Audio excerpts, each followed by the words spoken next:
Hi everyone, welcome back to my channel. My name is Mrs. T, but you can call me Anai, and this is School with Mrs. T. So I have worked in the education sphere for over 9 years now. I started off as a primary school teacher in the classroom. I have worked with secondary schools whilst doing education recruitment, and then I've also worked in the higher education sector. So yeah, I've got quite a bit of experience within the education sphere. But this particular video, so this is why this channel is all about school and information specifically for parents, just to help you navigate that world of school and education for your young person. So in this video, we are going to be talking about GCSEs and GCSE tips and just some revision tips. And so I had the privilege of working with and speaking with a grade 9 student. I am so proud of this young person.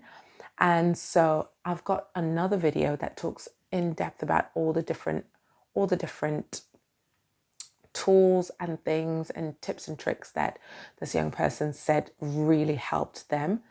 So, but in this video, we're going to focus on 3 and 3 alone. So now, the first tip is to use past papers along with feedback. Now, I was watching another YouTuber, Smile with Shola. She is such a great resource, especially for young people and students. And so she was talking about how when she was studying for her GCSEs, she was using past papers, but she would then focus on her weaknesses and then go, not her weaknesses, but would focus on the areas that she needed more improvement on, and then go and speak to her teachers and just say, right, okay, I've got these questions wrong. Perhaps I'm not quite understanding the questions, or I'm not understanding the problem. I'm not understanding the problems. Please, could you help me? And so this is such a great tool. Teachers are literally there as your resource. And so I would highly, highly advise any young person to use the feedback. That's exactly how teachers want. That's the whole purpose of feedback. That's the whole purpose of marking. If it's to enhance learning so that you improve your learning. And so if your young person is finding it tricky and they're just stumbling on certain questions over and over again, it's so useful for them to then go in, highlight those questions, and just go in with their past papers and say to their teachers, these are the questions I've been doing. This is what I've been working on, perhaps after school or at lunchtime, whenever they've got some free time. This is what I've been working on at home with my parents. And these are the questions I keep on struggling on. I can't seem to understand maybe this particular topic. Would you be able to help me? And they would be more than happy to do so. So that's tip number 1. And so this young person that I was working with and speaking to, they literally did their GCSEs in 2024. So this is current information. This is very, very, very current information. Now, the second one is revision guides. I would definitely say to use revision guides like CGP and Scholastic, because these are really useful to make sure that you have concise and clear information in a short time. And so I would highly recommend using revision guides. There are plenty of different brands to be able to use, but I highly recommend using revision guides as well, because if you are short on time, they are great to be able to explain those more complex ideas, but in a concise manner.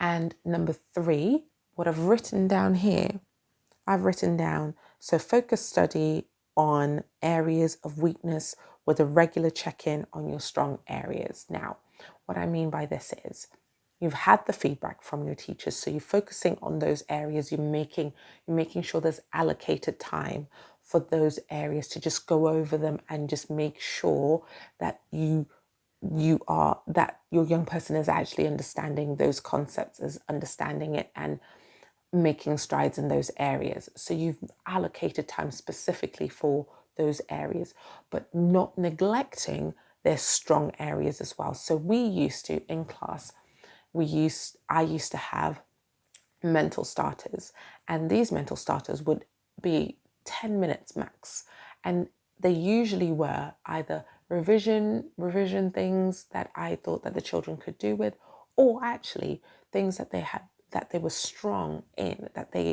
I knew they understood the concepts, and so we could quickly get through that mental starter, but it's now at the front of their mind because they've done this learning maybe a few weeks back, and we just want to refresh. We want to make sure that learning it stays in the forefront of their mind, and they keep on practicing those skills that they've learned before, or they keep on going over that information before embedding the learning further. And so maybe 15 minutes maximum every morning, just a quick fire round of just a question and answer session with your young person. Absolutely brilliant. And this just helps to, like I said before, helps to embed that learning just a little bit further. And it keeps it fresh in their mind as well, especially going into exams. So those are my 3 top tips. So first one would be the past papers, making sure that you use this along with feedback. That's the key part there, along with feedback. Number 2, what you want to make sure is using revision guides, because they will help to put those complex ideas into concise statements for your young person. And number 3 is making sure that you allocate time for those areas they're finding challenging, but also making sure that you make time, just short bursts of for those stronger areas, those areas that they feel more confident in, but you're making sure that you keep that taking over and it's at the front of their mind. It's at the front of mind.